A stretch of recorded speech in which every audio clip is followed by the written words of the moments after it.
প্রথমে পেঁয়াজ, আদা, রসুন এবং ছোলা দিয়ে ভালো করে ভেজে নিয়ে, আর এখানে পেঁয়াজ কেটে রেখেছি আর একটু দিয়ে দেবো, এবং এঁচোড়টা সিদ্ধ করে রেখেছি।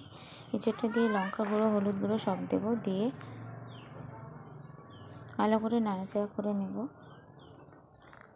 মশলাটা ভাজা ভাজা হয়ে গেলে প্রয়োজন চিংড়ি মাছ ভাজা কটা দিয়ে দেবো। চিংড়ি মাছ ভাজা কটা দিয়ে মিশিয়ে নেব।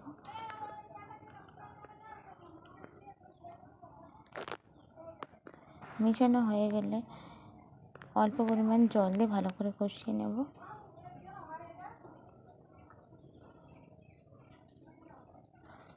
কষানো প্রায় হয়ে এসছে। কষানো হয়ে গেলে ভালো করে মশলাটা ভাজা ভাজা হয়ে গেলে তাকে প্রয়োজন মতন জল দিয়ে একটু ফুটিয়ে গরম মশলা ও ঘি দিয়ে নামিয়ে নেব। কেমন হয়েছে অবশ্যই এঁচোড় তরকারিটা জানাবে। আজকের মেনুতে হলো চিংড়ি মাছ আলু ভাতে মাখা, এঁচোড়ের তরকারি, ডাল আর ডিম ভাজা।